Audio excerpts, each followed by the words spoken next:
मनमोहन सिंह का कल अंतिम संस्कार किया जाएगा। दिल्ली के निगमबोध घाट पर उनकी अंत्येष्टि होनी है। कांग्रेस मुख्यालय से उनकी अंतिम यात्रा निकलेगी और 11:15 बजे निगमबोध घाट पर अंतिम संस्कार होगा। आज राष्ट्रपति, उपराष्ट्रपति, प्रधानमंत्री मोदी समेत कई दिग्गजों ने उन्हें श्रद्धांजलि दी है। उधर कांग्रेस वर्किंग कमेटी ने बैठक करके पूर्व पीएम को श्रद्धांजलि दी। कांग्रेस ने कहा है कि दिल्ली और देश की यादों में सदैव मनमोहन सिंह के कार्यों का स्मरण रहे, इसीलिए उचित जगह पर उनका स्मारक बनाया जाना चाहिए। इसी बीच कांग्रेस ने केंद्र सरकार पर बड़ा आरोप भी लगाया है। कांग्रेस के नेता जयराम रमेश ने कहा है कि केंद्र सरकार अब तक मनमोहन सिंह की स्मारक के लिए कोई स्थान क्यों नहीं ढूंढ पाई। साथ ही साथ उन्होंने ये भी कहा है कि भारत के पहले सिख प्रधानमंत्री डॉक्टर मनमोहन सिंह का जानबूझकर अपमान किया गया है। कांग्रेस ने बड़ा आरोप लगाते हुए कहा है केंद्र सरकार के बारे में कि इतना समय मिलने के बावजूद भी अभी सही स्थान आखिर क्यों नहीं खोज पाई ये सरकार। सिर्फ कांग्रेस ही नहीं, अकाली दल के नेता सुखबीर सिंह बादल ने भी यही मांग की है। कहा यह जा रहा है कि जानबूझकर सिख प्रधानमंत्री का अपमान किया जा रहा है।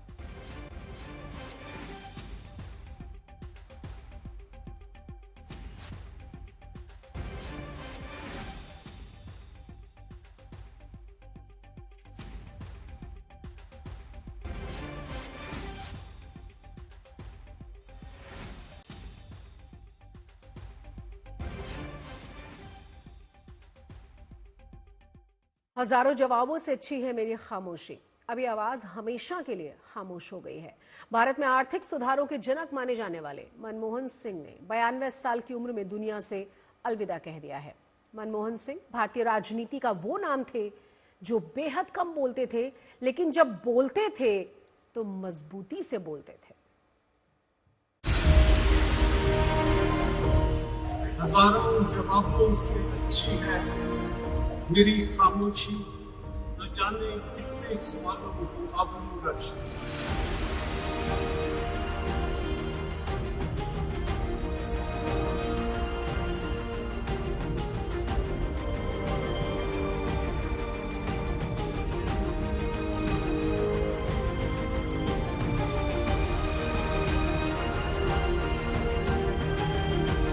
हजारों जवाबों से अच्छी है मेरी खामोशी। 27 अगस्त 2012 को संसद परिसर में पूर्व प्रधानमंत्री मनमोहन सिंह ने यह शेर पढ़ा था और आज वो हमेशा हमेशा के लिए खामोश हो गए। मनमोहन सिंह भारतीय राजनीति के वो शख्सियत थे जो बेहद कम बोलते थे। वो जितने खामोश रहते थे उनकी खामोशी ही सब कुछ बोलती थी। और आज अपनी जिंदगी में एक खामोश सा अफसाना लिखने वाला मनमोहन सिंह अब अंतिम सफर पर है। देश के 14वें प्रधानमंत्री मनमोहन सिंह 52 साल की उम्र में दुनिया को अलविदा कह गए। आज पूरा देश मनमोहन सिंह को याद कर रहा है, उनको सच्ची श्रद्धांजलि दे रहा है। मनमोहन सिंह के निधन के चलते केंद्र सरकार ने 7 दिन का राष्ट्रीय शोक घोषित किया है। प्रधानमंत्री के रूप में देश के विकास में और प्रगति में उनके योगदान को हमेशा याद किया जाएगा। पूर्व प्रधानमंत्री और पद्म विभूषण डॉक्टर मनमोहन सिंह ने 26 नवंबर को दिल्ली एम्स में अंतिम सांस ली। मनमोहन सिंह 2004 में देश के 14वें प्रधानमंत्री बने थे। उन्होंने मई 2014 तक इस पद पर 2 कार्यकाल पूरे किए थे। वो देश के पहले सिख और सबसे लंबे समय तक रहने वाले चौथे प्रधानमंत्री थे। हमेशा आसमानी रंग की पगड़ी पहनने वाले मनमोहन को एक्सीडेंटल प्राइम मिनिस्टर कहा गया, लेकिन मनमोहन ने न सिर्फ 5 साल का कार्यकाल पूरा किया बल्कि अगली बार भी सरकार में वापसी की। मंझे हुए अर्थशास्त्री रहे डॉक्टर मनमोहन सिंह जब राजनेता बने तो उनकी शख्सियत के कई अनदेखे पहलू सामने आए। वो देश के पहले सिख और सबसे लंबे समय तक रहने वाले चौथे प्रधानमंत्री थे। वो बहुत अच्छे प्राइम मिनिस्टर थे, ऐसा मुझे लगता है। और किसी भी आदमी के साथ मैं तुमसे बड़ा हूँ इस प्रकार से व्यवहार करना उनकी पॉलिसी नहीं थी। देश की आगे तरक्की के लिए जरूरत थी कि बिजली की बहुत ज्यादा जरूरत है। उन्होंने सरकार भी अपनी दांव पे लगा दी। उस वक्त उन्होंने अमेरिका के साथ वो इंडो यूएस न्यूक्लियर डील की ताकि हम यहाँ atomic energy, atomic power produce कर सकें। उसके लिए उन्होंने उस वक्त काम किया। कोई शायद कोई जगह नहीं छोड़ी जिन पे उनका असर नहीं पड़ा। और मैं तो ये समझता हूँ कि सचमुच वो कर्मयोगी तो थे, लेकिन एक युग पुरुष थे वो। इंसानियत के बारे में बोलो तो इस किस्म का नेतृत्व हमारे देश में देख पाया जो सिर्फ मन नहीं हृदय भी इस्तेमाल करता था। सिर्फ मनमोहन सिंह नहीं था, हृदय मोहन सिंह भी था। जैसे ही मनमोहन सिंह के निधन की खबर आई, राहुल गांधी ने सोशल मीडिया प्लेटफॉर्म एक्स पर लिखा, मैंने अपना मार्गदर्शक और गुरु खो दिया। मुझे बतौर मंत्री उनकी सरकार में काम करने का मौका मिला और मैं ये बात पूरी निष्ठा से कह सकता हूँ कि जिस तरह से उन्होंने भारत को एक दिशा दी, वो अपने आप में पूरी तरह से अभिप्राय है। उनकी जो अपनी ताकत मैं सोचती हूँ उनकी सादगी थी। बहुत लोग उनकी शराफत को कमजोरी समझे हैं, ना समझ लोग। तो उनकी खामोशी कमजोरी नहीं थी और हमेशा पार्लियामेंट के अंदर या देश में कभी भी राजनीतिक घटनाक्रम हुआ उन्होंने अपना संयम नहीं खोया। कभी उनके चेहरे पर मैंने शिकंज या गुस्सा नहीं देखा। ये बहुत बड़ी काबिलियत थी उस इंसान की कि वो पेशेंट रहकर कैसे अपना पूरा काम करते थे और तमाम चुनौतियों का मुस्कुरा के सामना किया। उनके आर्थिक सुधारों ने देश के विकास को नई दिशा और गति दी थी। मनमोहन का पार्थिव शरीर शनिवार को कांग्रेस मुख्यालय में रखा जाएगा, जहां आम लोग उन्हें श्रद्धांजलि देंगे। मनमोहन सिंह की पहचान राजनेता से ज्यादा अर्थशास्त्री के तौर पर रही। देश की इकोनॉमी को नाजुक दौर से निकालने का क्रेडिट भी उन्हें दिया जाता है। कम ही लोगों को पता है कि डॉक्टर मनमोहन सिंह प्रधानमंत्री आवास में रहने के बावजूद खुद को आम आदमी कहते थे। उनसे मैंने सबसे बड़ी बात सीखी कि किस तरीके से अपने पर्सनल अफेयर्स को, अपना समय मैनेज करना चाहिए, चीजों को मैनेज करना चाहिए। और उसमें मुख्य बात थी, बहुत सिंपल व्यक्ति थे वो। मतलब राजनीति में ईमानदारी क्या होती कोई उनसे सीखे। मैंने उनसे जैसा ईमानदार व्यक्ति नहीं देखा। डॉक्टर मनमोहन सिंह ईमानदार, निष्ठावान, इस तरह का नेता बिरले ही मिल सकता है। उनकी बहुत सी बातें हैं। मैं तो समझता हूँ इकबाल का शेर बहुत सही है, निगाह बुलंद, नजर परसोज है रख्त सफर मेरे कारवां के लिए। पूर्व प्रधानमंत्री डॉक्टर मनमोहन सिंह के निधन पर फिल्म इंडस्ट्री में शोक की लहर है। Doctor Manmohan Singh was inherently a good man, gentle, bright, brilliant, kind. Manmohan Singh का जन्म 26 सितंबर 1932 को पंजाब में हुआ, जो अब पाकिस्तान में है। विभाजन के बाद वो अपने परिवार के साथ भारत आ गए। बहुत छोटी उम्र में ही उन्होंने अपनी मां को खो दिया और उनका पालन पोषण उनकी दादी ने किया। कहा जा रहा है कि उनके गांव में बिजली नहीं थी, इसलिए वो मिट्टी के तेल के दिए की रोशनी में पढ़ाई करते थे। वो सौम्यता, दिव्यता और विनम्रता के प्रतीक थे। भारत जिस समय आर्थिक चुनौतियों से गुजर रहा था, वो हमारे सामने आए वित्त मंत्री के रूप में। उन्होंने देश को आगे ले गए। आधुनिक भारत के शिल्पकार, आर्थिक सुधारों के पुरोधा और विनम्रता की और अनुशासन की और जीवन में राजनीतिक पारदर्शिता की पराकाष्ठा के एक आदर्श प्रतिमान थे, जिन्होंने इस देश को आर्थिक रूप से टर्निंग पॉइंट पे ला करके खड़ा किया। और आज जो दुनिया में भारत का सम्मान है, इसके पीछे अगर कोई एक व्यक्ति का सोच था तो डॉक्टर मनमोहन सिंह। डॉक्टर मनमोहन सिंह के बारे में एक धारणा हमेशा रही कि वो मौन रहते थे, कम बोलते थे, लेकिन ऐसा नहीं था।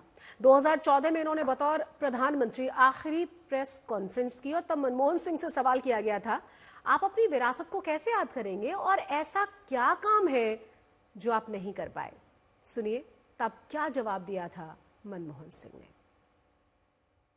Well, I have done as well as I could under the circumstances. It is for the historians to judge how successful I have been. My own feeling is that we have maintained and sustained the momentum of rapid economic growth. And if you look at the period of 9 years that we have completed, compare it with the preceding 6 years of the NDA, I think it emerges very clearly that in most indicators of performance, our performance has been superior to that of the NDA period. आर्थिक सुधारों की जो नींव मनमोहन सिंह ने वित्त मंत्री के तौर पर रखी थी, उस पर आरोपों के दाग भी लगे। यूपीए 1 से यूपीए 2 तक उनकी सरकार पर करप्शन को लेकर उंगलियां उठी। अक्सर उनसे इस पर सवाल पूछे जाते थे, सवाल उठाए जाते थे। मनमोहन सिंह का इन पर क्या जवाब था, वो भी सुनिए। Well, as far as the charges of corruption are concerned, most of these charges relate to the period of UPA 1. The coal block allocations as well as the 2G spectrum allocation, they were both in the era of the UPA 1. We went to the electorate on the basis of our performance in that period, and the people of India re-entrusted. The people of India gave us the mandate to govern for another 5 years. So whether these issues which have been raised from time to time by the media, sometimes by the CAG, sometimes by court, one must never forget that they belong to a period which was not the period of UPA 2, but period relating to previous 5 years, and people of India entrusted us with new responsibilities, knowing full well. So the people of India do not seem to have paid heed to all these charges of corruption which are levied against me or for my party. Corruption के आरोपों पर एक और तीखा सवाल किया गया था, वो ये कि क्या स्कैंडल्स की वजह से आपकी सरकार को नुकसान पहुंचा? आप क्या अलग कर सकते थे जो आपने नहीं किया? I feel somewhat sad because I was the one who insisted that spectrum allocations should be transparent, it should be fair, it should be equitable. I was the one who insisted that coal block allocations should be allocated on the basis of auctions. These facts are forgotten. The opposition has a vested interest. Sometimes the media play into their hands as well. And therefore, I have every reason to believe that when history is written of this period, we will come out unscathed. This is not to say that there was no irregularities. There were irregularities, but the dimensions of the problems have been overstated by the media, by the CAG sometimes, and by other entities. आखिरी press conference में मनमोहन सिंह से एक सवाल ये भी पूछा गया था कि क्या राहुल गांधी कांग्रेस के लिए पीएम पद के उम्मीदवार होने चाहिए थे और आप आगे क्या करेंगे? I have indicated in my opening remarks that I am not going to be a candidate for the prime ministership if the UPA were to come back into power. Rahul Gandhi has outstanding credentials to be nominated as the presidential candidate, and I hope our party will take that decision at an appropriate time. Doctor Manmohan Singh के निधन पर शोक संदेशों का तांता लगा हुआ है। प्रधानमंत्री मोदी ने डॉक्टर मनमोहन सिंह के निधन पर शोक जताया है, उनके योगदानों को याद किया है। पूर्व प्रधानमंत्री डॉक्टर मनमोहन सिंह जी के निधन ने हम सभी के हृदय को गहरी पीड़ा पहुंचाई है। उनका जाना एक राष्ट्र के रूप में भी हमारे लिए बहुत बड़ी क्षति है। विभाजन के उस दौर में बहुत कुछ खोकर भारत आना और यहां जीवन के हर क्षेत्र में उपलब्धियां हासिल करना ये सामान्य बात नहीं है। अभावों और संघर्षों से ऊपर उठकर कैसे ऊंचाइयों को हासिल किया जा सकता है, उनका जीवन ये सीख भावी पीढ़ी को देता रहेगा। एक नेक इंसान के रूप में, एक विद्वान अर्थशास्त्री के रूप में और रिफॉर्म्स के प्रति समर्पित लीडर के रूप में उन्हें हमेशा याद किया जाएगा। एक अर्थशास्त्री के रूप में उन्होंने अलग अलग स्तर पर भारत सरकार में अनेक सेवाएं दी। एक चुनौतीपूर्ण समय में उन्होंने रिजर्व बैंक के गवर्नर की भूमिका निभाई। पूर्व प्रधानमंत्री भारत रत्न श्री पीवी नरसिम्हा राव जी की सरकार के वित्त मंत्री रहते हुए उन्होंने वित्तीय संकट से घिरे देश को एक नई अर्थव्यवस्था के मार्ग पर प्रशस्त किया। डॉक्टर मनमोहन सिंह के निधन पर हर तरफ से शोक और संवेदनाएं व्यक्त की जा रही हैं। पूर्व राष्ट्रपति रामनाथ कोविंद और राज्यसभा के उपसभापति हरिवंश नारायण सिंह ने भी उनके योगदान को याद किया है। मैं व्यक्तिगत रूप से बहुत व्यथित हूं। वो हम सबको छोड़ करके उनका जाना न केवल देश के लिए बल्कि मेरे लिए विशेष रूप से एक बहुत महान क्षति है, अपूर्णीय क्षति है। वो सौम्यता, दिव्यता और विनम्रता के प्रतीक थे। भारत जिस समय आर्थिक चुनौतियों से गुजर रहा था, वो हमारे सामने आए वित्त मंत्री के रूप में। उन्होंने देश को आगे ले गए। उनको प्रणाम करता हूं। उनकी महान आत्मा की शांति के लिए ईश्वर से प्रार्थना करता हूं। मेरी अश्रुपूर्ण भावभीनी श्रद्धांजलि आदरणीय मनमोहन सिंह जी के लिए।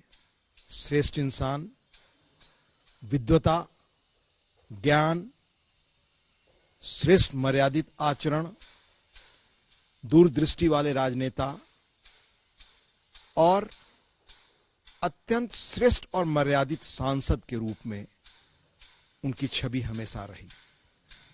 वह देश के बड़े अर्थशास्त्री रहे जिनकी शोहरत दुनिया में थी। पूर्व प्रधानमंत्री मनमोहन सिंह कितने सादगी पसंद और साधारण व्यक्ति थे, इसकी कहानी मनमोहन सिंह के बॉडीगार्ड रहे उत्तर प्रदेश के मंत्री असीम अरुण ने आज तक को बताया है। असीम अरुण ने आज तक को बताया कि मनमोहन सिंह को अपनी मारुति 800 कार सरकारी लग्जरी BMW कार से ज्यादा पसंद थी। डॉक्टर साहब की एक ही गाड़ी थी अपनी व्यक्तिगत, मारुति 800। जब वो पीएम बने तो वो और उनका साजो सामान आया और साथ साथ उनकी गाड़ी भी पीएम हाउस में आई। लगभग उसी समय एसपीजी ने BMW कार्स की एक फ्लीट खरीदी थी। तो मनमोहन सिंह जी बार बार मुझे बोलते थे कि नहीं, मुझे इस गाड़ी में नहीं बैठना, ये बहुत महंगी गाड़ी है, बहुत दिखावा लगता है इसमें बैठना। तो मैं, मेरे साथी उनको समझाते थे कि सर ये आपके वैभव ऐश्वर्य को बढ़ाने वाली गाड़ी नहीं है, ये आपकी सिक्योरिटी के लिए है, इसके सिक्योरिटी फीचर्स अच्छे हैं, इसलिए हमने गाड़ी खरीदी है। महंगी है, सही बात है। तो वो मान जाते थे। फिर 2-3 बार बोलते नहीं, ऐसी मेरे लिए एम्बेसडर वाली फ्लीट लगाओ, ये मुझे गाड़ी ठीक नहीं लगती है। साथ साथ दूसरा, उनकी अपनी मारुति 800 उसी फ्लीट के पीछे खड़ी रहती थी और जितनी बार भी वहाँ से निकलते थे अपनी उस गाड़ी को वो देखते भी थे, पूछते भी थे कि मेरी गाड़ी ठीक रख रहे हो ना। तो मुझे बड़ी खुशी होती थी, हंसी भी आती थी कि तमाम दायित्वों के बीच में मेरा ये भी एक दायित्व है कि सर की गाड़ी चलती रहे, फिट रहे। लेकिन ये एक सांकेतिक बात भी थी। वो अपने आप को एक आम आदमी के रूप में देखते थे। वो अपने आप चलते थे ठीक उस BMW में, लेकिन वो जानते थे कि ये प्राइम मिनिस्टर की गाड़ी है, मेरी गाड़ी वो मारुति 800 है, मैं वो आम आदमी हूँ। और इसीलिए मुझे लगता है कि वो, उनकी जो नज़र थी वो एक आम आदमी की थी और आम व्यक्तियों को किस तरीके से राहत पहुंचानी है उसके लिए उन्होंने बड़ी बड़ी नीतियां बनाई। इसी के साथ हमारी इस खास पेशकश में बस इतना ही, लेकिन देश और दुनिया की तमाम बड़ी और अहम खबरों के लिए आप देखते रहिए आज तक।